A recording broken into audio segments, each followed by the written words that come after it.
સુરતના 100થી વધુ લોકોના ઘર ઉપર બુલડોઝર ફરી ગયું, પણ બુલડોઝર કોણે ફેરવ્યું તેને લઈને સુરત કોર્પોરેશનના અધિકારીઓ એકબીજાને ખો આપી રહ્યા હતા। તેવામાં સુરતના કથિત ભૂતિયા ડિમોલિશનમાં 12મા દિવસે સુરત પાલિકાના એડિશનલ સિટી ઇજનેરનું એક મોટું નિવેદન સામે આવ્યું છે અને તેમણે કહ્યું છે કે આ ભૂતિયા ડિમોલિશન નથી, કોર્પોરેશન દ્વારા આ ડિમોલિશન કરવામાં આવ્યું છે। વૈષ્ણવજન તો તેને કહીએ જે પીડ પરાઈ જાનાને રે। નમસ્કાર, નવજીવન ન્યૂઝમાં આપનું સ્વાગત છે। હું છું જયંત દાફડા। સુરતમાં ગત 29 અને 30 મે દરમિયાન ભારે પોલીસ પ્રોટેક્શન સાથે નાસિરનગરની ઝૂંપડપટ્ટી તોડી નાખવામાં આવી હતી। 100 જેટલા ઘરો ઉપર બુલડોઝર ફરી વળ્યું હતું અને આ ઘટના બાદ સુરત મ્યુનિસિપલ કોર્પોરેશનના કમિશનર અને ઉચ્ચ અધિકારીઓએ સત્તાવાર નિવેદન આપીને કહ્યું હતું કે પાલિકા દ્વારા આવું કોઈ ડિમોલેશન કરવા માટેનો ઓર્ડર નથી આપવામાં આવ્યો। મનપાની ટીમ માત્ર લાઈન દોરી અને માપણી કરવા માટે ગઈ હતી અને સ્થાનિક ભાજપના ધારાસભ્ય વિનુ મોરડિયાએ પણ સવાલો ઉઠાવ્યા હતા કે જો મનપાએ ઓર્ડર નથી આપ્યો તો આ ભૂતિયા ડિમોલેશન કર્યું કોણે?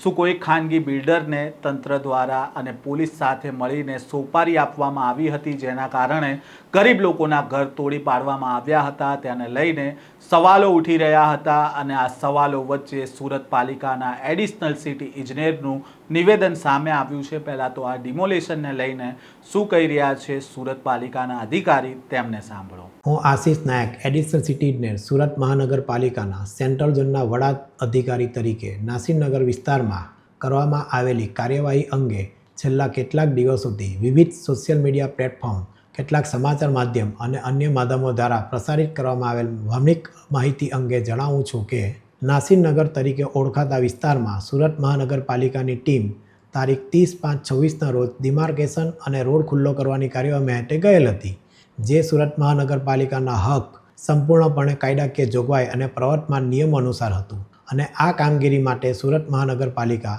સંપૂર્ણપણે અધિકૃત હતું। જે કાર્યવાહી દરમિયાન સામાન્ય સુલે અને શાંતિ જળવાઈ રહે તે માટે પોલીસ વિભાગને રૂટીન જાણ કરીને જરૂરી સહયોગ પણ પ્રાપ્ત કરવામાં આવ્યો હતો। આ સમગ્ર પ્રક્રિયા સંબંધિત દસ્તાવેજ, પુરાવા અને સ્થળ પરની હકીકતોના આધારે હાથ ધરવામાં આવી હતી।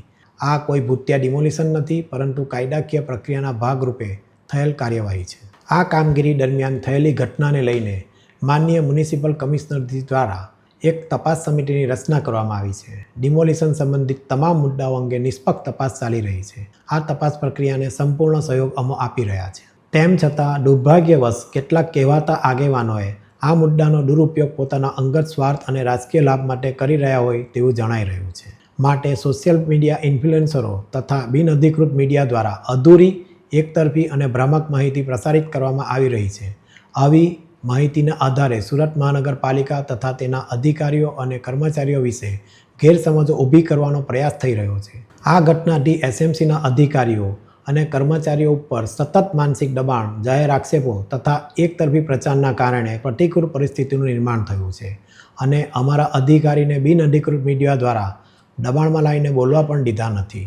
આ પરિસ્થિતિના કારણે અમારા કર્મચારીઓ ભારે માનસિક તણાવનો સામનો કરવો પડ્યો છે અને તેઓ આરોગ્યલક્ષી કારણોસર રજા મૂકવા મજબૂર બન્યા છે। અમે તમામ નાગરિકો, મીડિયા પ્રતિનિધિઓ અને સંબંધિત પક્ષોને વિનંતી કરીએ છીએ કે તેઓ કોઈપણ પ્રકારની અપ્રામાણિક અથવા ભ્રામક માહિતી પર વિશ્વાસ ન કરે અને તપાસ સમિતિના સત્તાવાર તારણોની રાહ જુએ। સુરત પાલિકાના અધિકારીએ જણાવ્યું છે કે ગત 30 મેના રોજ મનપાની ટીમ દ્વારા માત્ર ડિમાર્કેશન અને રોડ ખુલ્લો કરવા માટેની નાસિરનગર ખાતે ત્યાં ગઈ હતી અને કાર્યવાહી કરી હતી। અમારી કાયદાકીય જોગવાઈઓ અને નિયમ પ્રમાણે જ અમે કામ કર્યું છે। ઘટના સ્થળે શાંતિ અને સુલે જળવાઈ રહે તે માટે અમે અગાઉથી પોલીસ તંત્રને પણ લેખિતમાં જાણ કરી હતી। તેથી આને ભૂતિયા ડિમોલેશન નામ આપવું એ તદ્દન ખોટું છે અને ઘટનાના લગભગ 12 દિવસ બાદ હવે સુરત મહાનગરપાલિકાએ સત્તાવાર રીતે સ્વીકાર્યું છે કે સ્થળ પર થયેલી કાર્યવાહી મનપા દ્વારા જ કરવામાં આવી હતી અને આ સ્વીકાર સાથે અત્યાર સુધી ચાલતી અનેક અટકળો અને પ્રશ્નો વચ્ચે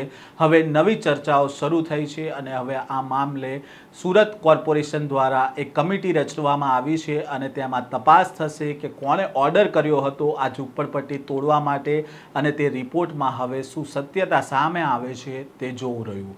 હાલ તો એક એવી પણ ચર્ચા છે કે કોઈ બિલ્ડરને ફાયદો કરાવવા માટે ગરીબોના ઝૂંપડા તોડી પાડવામાં આવ્યા હતા અને આ વાતને લઈને હવે કમિટીમાં કોઈ ખુલાસો થશે કે કેમ તેની પર પણ અત્યારે સવાલો ઉઠી રહ્યા છે.